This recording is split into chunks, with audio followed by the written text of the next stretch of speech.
भारत की उच्च शिक्षा को लेकर हमेशा से ये आलोचना हुई है ना कि पढ़ाई किताबी होती है, उसका जीवन में व्यवहारिक इस्तेमाल हो ही नहीं पाता है। नई शिक्षा नीति में इसके व्यवहारिक पक्ष पर फोकस होगा।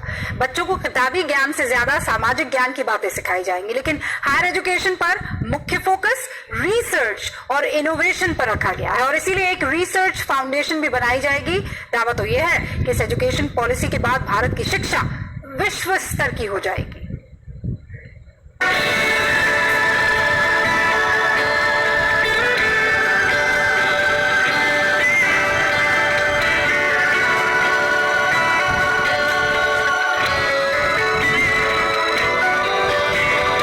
नई शिक्षा नीति में उच्च शिक्षा के लिए सबसे बड़ा बदलाव यह है कि अगर किसी कारणवश पढ़ाई बीच में छूट जाती है तो वो साल बर्बाद नहीं होंगे।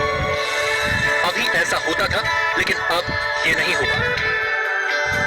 बैचलर प्रोग्राम अगर 1 साल बाद छोड़ दिया तो सर्टिफिकेट मिलेगा, 2 साल में छोड़ना पड़ा तो डिप्लोमा मिल जाएगा, 3 साल में डिग्री मिल जाएगी। इसके बाद क्या होगा ये और समझ लीजिए।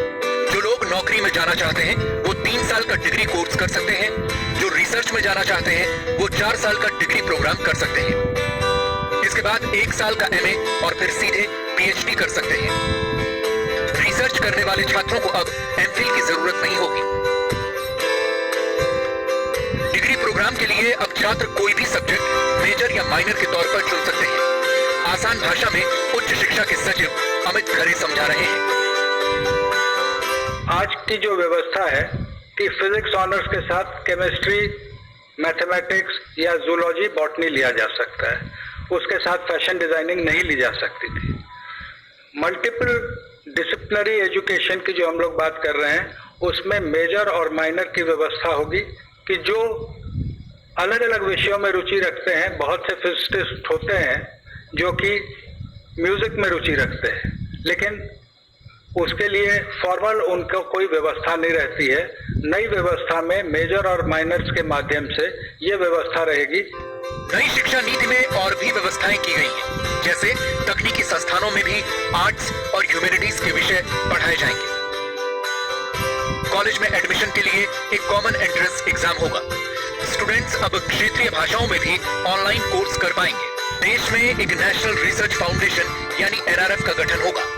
दुनिया की बड़ी यूनिवर्सिटीज भारत में अपना कैंपस खोल पाएंगी। जीडीपी का 6% शिक्षा के क्षेत्र में खर्च करने का लक्ष्य है। विश्वविद्यालयों को ग्रेड के आधार पर स्वायत्तता दी जाएगी। सारे विश्वविद्यालयों के लिए एक जैसे नियम कायदे होंगे। उच्च शिक्षा के लिए अब एक ही रेगुलेटर यानी नियामक रहेगा। 4 में से 1 छात्र केवल कॉलेज की पढ़ाई कर सकता है। अब 50% छात्र उस उम्र के कॉलेज में जाए, यह हम देखेंगे। इसका मतलब दुगुना अवसर मिलेगा।